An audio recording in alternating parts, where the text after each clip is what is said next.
Olá, estamos começando o nosso aulão do Enem para a gente falar um pouco da prova em língua estrangeira, inglês. Então a primeira coisa é o seguinte, antes de qualquer jogo a gente tem que conhecer as regras desse jogo.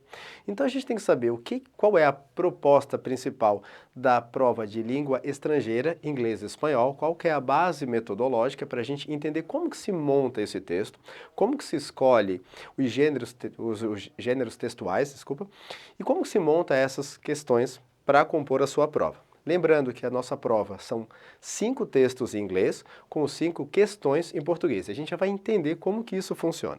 Primeiramente, na prova do Enem, língua estrangeira, nós fazemos parte do grupo A1, linguagem e seus códigos. Por isso a proposta das 5 questões em língua portuguesa, para verificar o teu uso da língua portuguesa, da língua mãe também. Como que eles propõem isso? Eles propõem no sistema de habilidades, o que você consegue fazer. Essa é a ideia principal do Enem, as habilidades e competências do aluno. Beleza, eu separei essa pirâmide para a gente ter uma noção como que funciona o desencadeamento metodológico para a escolha e composição da sua prova. A primeira coisa, primeiro a gente vai entender esse H de habilidades. Então, a gente vai chamar de habilidade 1, que compõe a habilidade 2, que compõe a habilidade 3 e assim a habilidade 4. São 4 habilidades por disciplina. Então, o que eles querem saber primeiro sobre você? Se você conhece palavras em inglês. Então, o básico de uma língua é conhecer palavras. Eles querem saber se você conhece escola, papel, cadeira, pessoa. Eles querem saber se o teu acervo lexical, a gente vai aprender isso num pedacinho do aulão também, não perca toda a continuidade desse aulão. Eles querem saber se você domina vocábulo, se você conhece as palavras em inglês. Só que essas palavras em inglês, elas não têm sentido nenhum se você não colocá-las em uma sentença. Ou seja, você precisa dominar essas palavras em frases. Você precisa saber o que elas estão trazendo para você em interpretação, compreensão, funcionalidade das palavras. Será que é um substantivo? Será que é um verbo? Será que esse verbo está no passado? Ou seja, conhecer as palavras dentro de uma sentença. Mas essa sentença ela pode estar perdida e como o inglês tem um campo lexical menor, você precisa de um contexto. Por isso que eles te apresentam essa sentença dentro de um texto. Então esse é o desencadeamento. O que essa palavra, dentro de uma frase, dentro de um texto, quer dizer? E o pulo do gato do Enem, e é o foco do nosso aulão de hoje, é qual é o diferencial? Eu preciso saber isso em inglês, traduzido para o português. Então, a noção do que a gente chama de bilíngue, que é quando você domina a tradução e a compreensão de um determinado idioma no seu ou em outro determinado idioma. Então, é muito comum que os alunos de inglês, num determinado momento, eles falam frases e você pede, então, traduz isso para mim. Acontece aquilo, ai, eu, não. Como que eu passo isso para a língua portuguesa? No Enem não. No Enem você precisa saber o que aquela palavra, dentro de uma sentença, dentro de um contexto, ou seja, de um texto, ele quer dizer na língua portuguesa. Eu trouxe para a gente esse exemplo aqui, prático, das habilidades e as funcionalidades de uma forma separada. Eu escolhi a habilidade 1, o vocábulo stuff, que tem uma tradução. Eu sei que stuff pode significar preenchido, cheio, estufado. Eu sei que, por exemplo, bicho de pelúcia em inglês são os stuffed animals, que foram os animais que a gente encheu com stuff, com alguma coisa dentro. E em inglês eu também posso dizer que um stuffed animal é um animal empalhado, porque ele também foi colocado palha dentro. Então a gente entendeu qual é a semântica, palavra muito bonita de usar, o significado da palavra stuff, que é isso aqui. Então beleza. Só que eu acabei falando bastante sobre a palavra e não disse nada, porque eu preciso de uma frase. He is stuffed. Ou seja, ele está cheio, ele está preenchido, ele... O que acontece? Espera aí, deixa eu entender melhor. Por isso que essa frase dentro de um contexto. Eu peguei um pedacinho de um texto aqui. He is stuffed. He ate a lot. Então, espera aí. Ele tá stuff, ele tá assim, né, desse jeito que eu falei, porque ele comeu bastante. Opa, é aí que entra a habilidade 4. Então eu posso usar essas palavras aqui para preencher essa lacuna que faltou na língua portuguesa. Ele está cheio, ele está satisfeito, ele está empanzinado, que é uma palavra da língua portuguesa, desculpa, que diz que você comeu bastante. Então, o que acontece é que eu preciso dessa palavra dentro de uma sentença, essa sentença precisa de um contexto maior para que eu consiga uma tradução na língua portuguesa. Então essa é a base metodológica do Enem. Você precisa reconhecer as habilidades para que você consiga estudar pontualmente. Ao longo do aulão, a gente vai dando uma olhada nas formas verbais, palavras que podem ter duplo sentido, situações operacionais do verbo que vão te ajudar a entender melhor e se localizar melhor nessa prova. Continua com a gente. Fala, Fera. Então, na aula 2, a gente vai dar uma olhada nas técnicas de leitura. Então, se a gente vai trabalhar com interpretação de texto, é importante que você tenha um método, um protocolo para te ajudar a entender, porque nem sempre a gente vai saber todas as palavras que estão ali no texto. Então, a gente precisa usar todo o arsenal possível para destrinchar aquele texto e marcar a nossa resposta correta.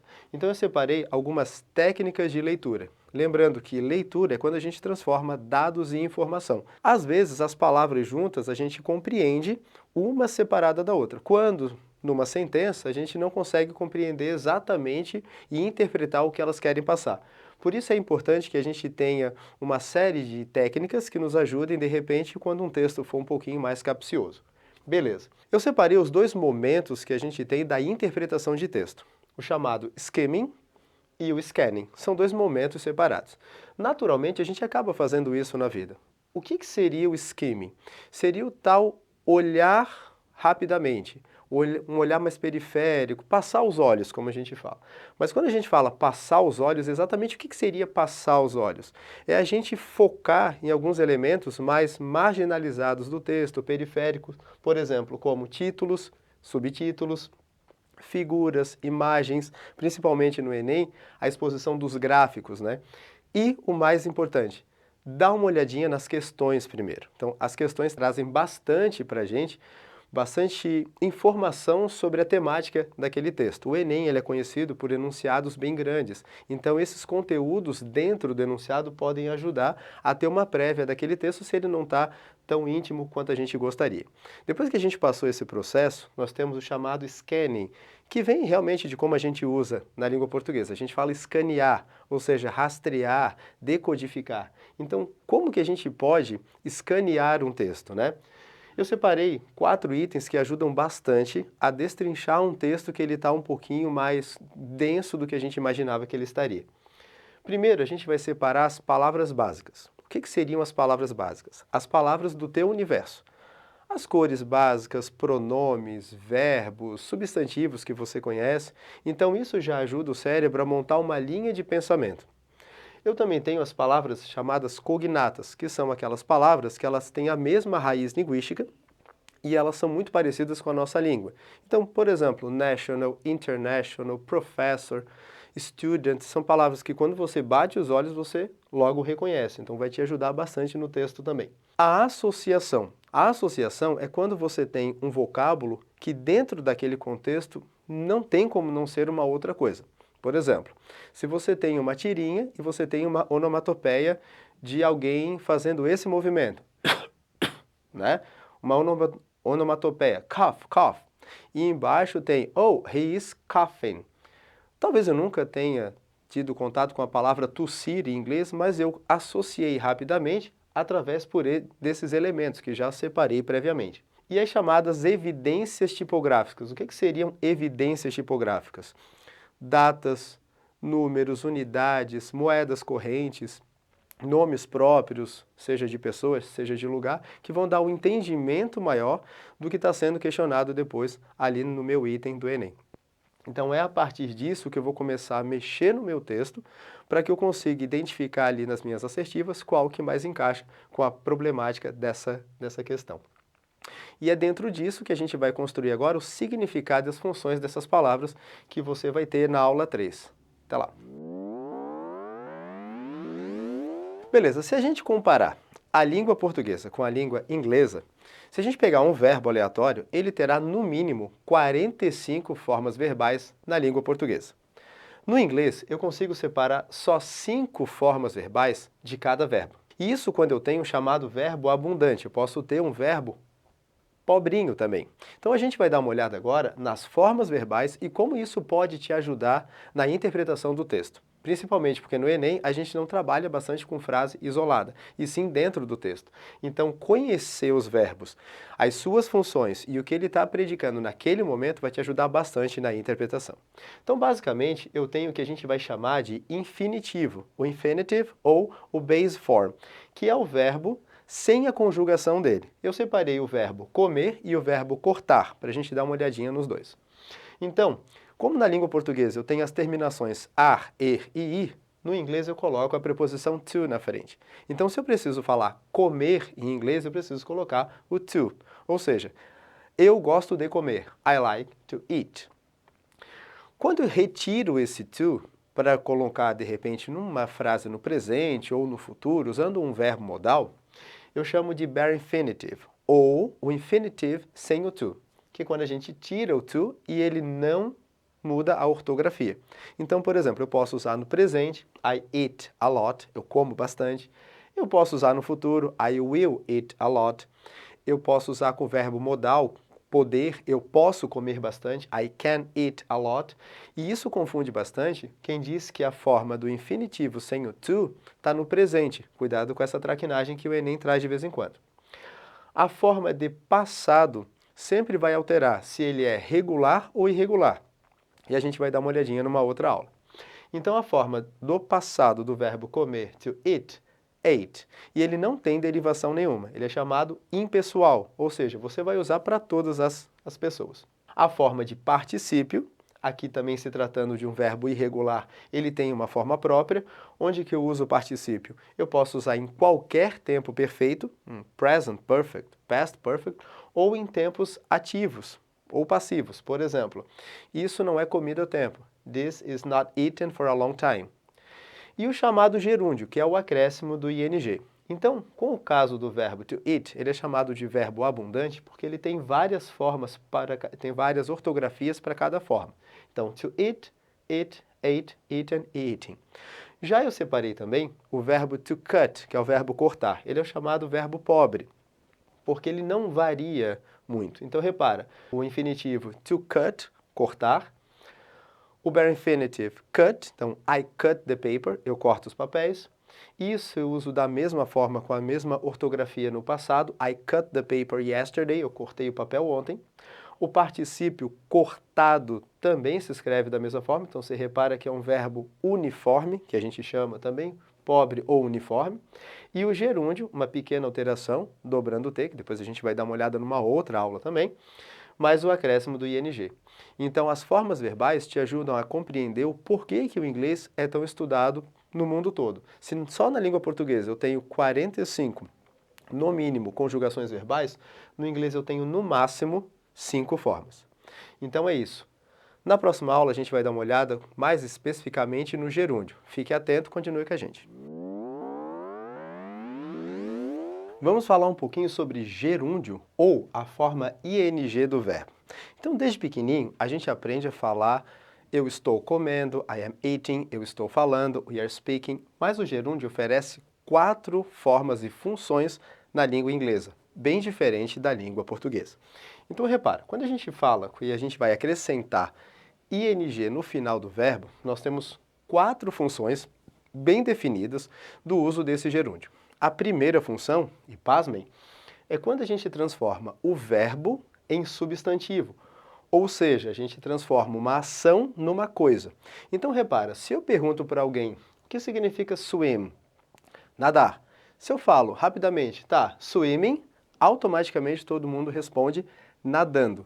Mas a primeira funcionalidade do gerúndio é transformar o verbo em substantivo, ou seja, nadar, natação.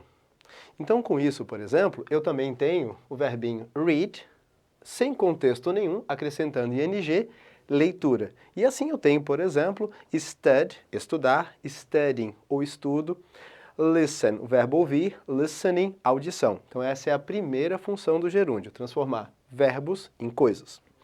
A segunda função do gerúndio, que muita gente conhece, mas acaba não se dando conta, é quando a gente transforma o verbo em adjetivo, que é o caso, por exemplo, swimming suit, traje de natação. Então, por exemplo, eu separei aqui a expressão reading book, que você pode traduzir por livro de leitura ou um livro literário. Então, por exemplo, eating, o verbo comer no gerúndio. Eating habit, um hábito alimentar. A língua portuguesa tem uma variedade muito grande de adjetivos que às vezes se confundem, né? Então, stud, estudar, studying, o estudo, studying room, a minha sala de estudos. A terceira função do gerúndio, aquela que a gente mais conhece, é a função de progressivo. O que isso quer dizer? Quando eu tenho uma ação contínua, geralmente usando um verbo de ligação. Desde pequeno, a gente aprende a usar o famoso e famigerado verb to be, que é o verbo ser ou estar. Então, I am swimming, eu estou nadando. Keep swimming, continua nadando. I am reading, eu estou lendo. Então, para eu não confundir essas formas, o que acontece? Novamente, a gente volta à situação de contexto. Por isso, eu preciso da palavra dentro de uma sentença e dentro de um texto.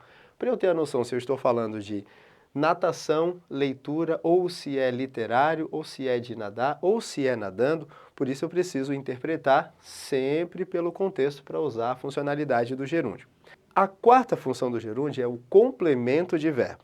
E isso você já viu no aulão que você pode ter o infinitivo e o gerúndio.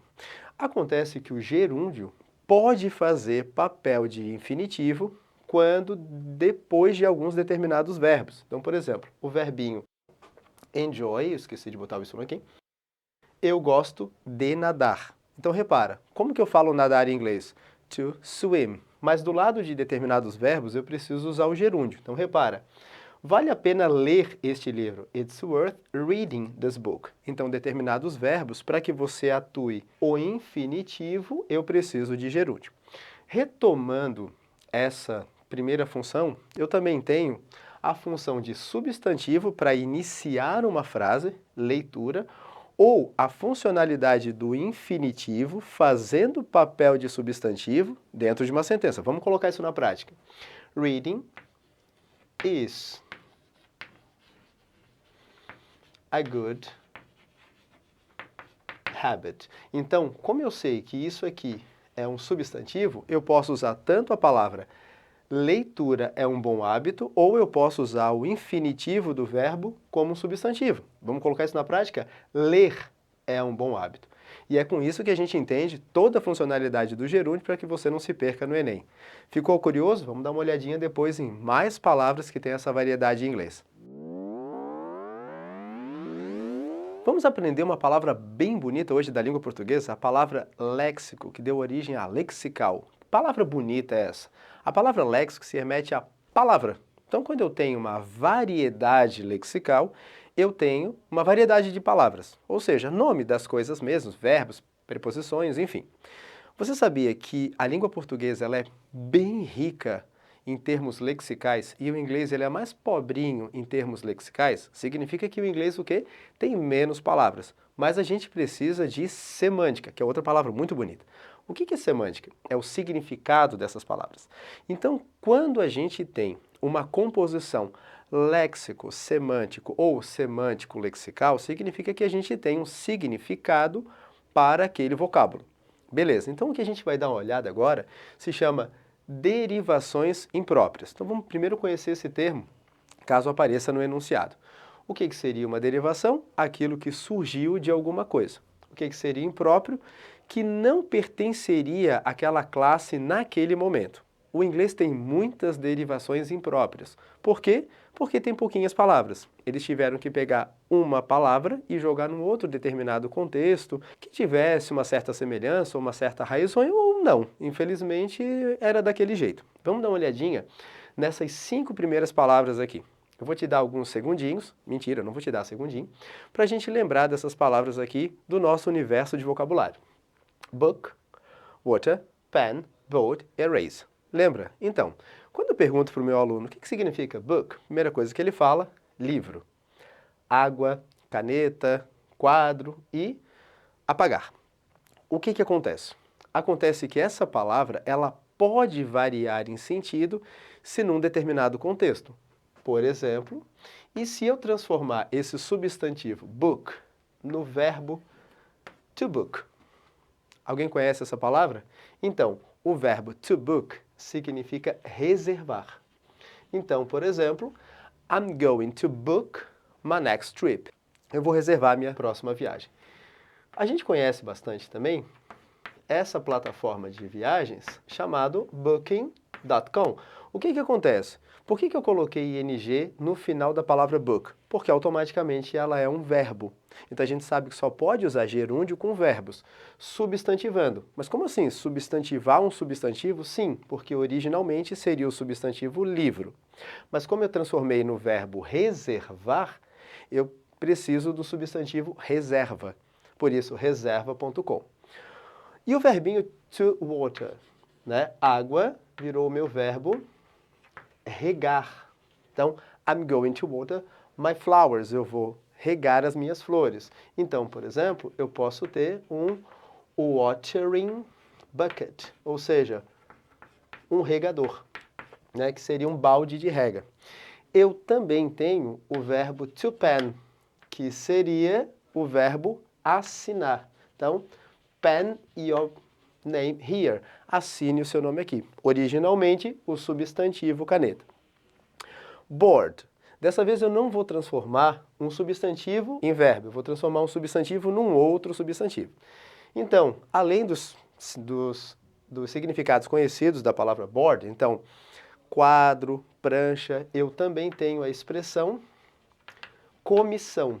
Então, por exemplo, the city board, ou seja, a comissão municipal.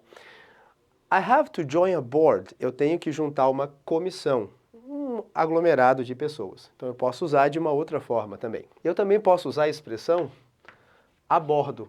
Então, all aboard, ou seja, todos a bordo. A expressão erase, que eu conheço, inclusive até do substantivo eraser, apagar, ele também pode ser eliminar. Quando eu transformo erase em eraser, eu posso ter tanto o substantivo borracha quanto apagador.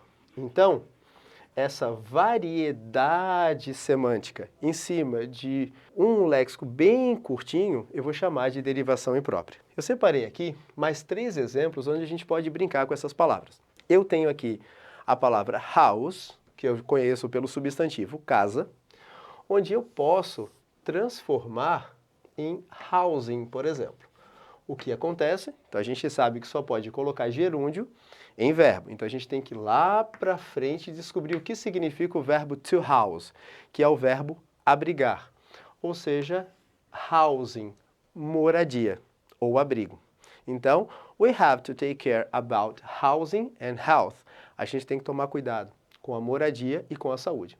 Eu também posso usar essas palavras para criar palavras diferentes, usando os prefixos e sufixos. Então, por exemplo, light, luz, ou leve. Agora, se eu faço o in light de alguma coisa, eu crio o verbo esclarecer, ou seja, eu posso criar também o substantivo, enlightenment, ou seja, o esclarecimento. Então, eu fugi um pouquinho do substantivo luz. E, por último, o verbo will.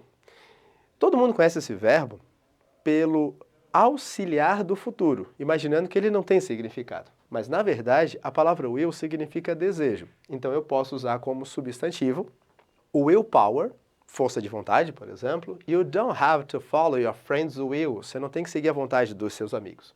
E, inclusive, eu consigo colocar gerúndio, desejando, tendo vontade, ou criando aquilo que a gente viu na outra aula, o adjetivo ansioso, colocando o gerúndio do lado do verbo will e do substantivo vontade, ou seja, desejoso, ansioso. Se eu colocar mais uma partícula aqui, que é a partícula less, quando eu tiro o peso da palavra, a gente pode usar também como se fosse menos, o willingless seria a falta de vontade, ou sem nenhuma vontade, o que eu chamaria de apatia. Se eu colocar mais um pedacinho, willinglessly, ou seja, apaticamente. Então, isso é para mostrar que o inglês ele tem um léxico bem curtinho, com uma variedade semântica bem grande, e eu consigo brincar se eu souber a raiz das palavras básicas. Por isso que na aula 1 a gente viu dominar o vocabulário básico, saber palavras. E na aula 2, nas técnicas de leitura, ter um bom vocabulário básico. Isso vai te ajudar bastante no Enem. E aqui a gente encerra o nosso aulão de inglês, relevando os pontos mais importantes da prova. Eu consegui separar 5 aspectos mais relevantes.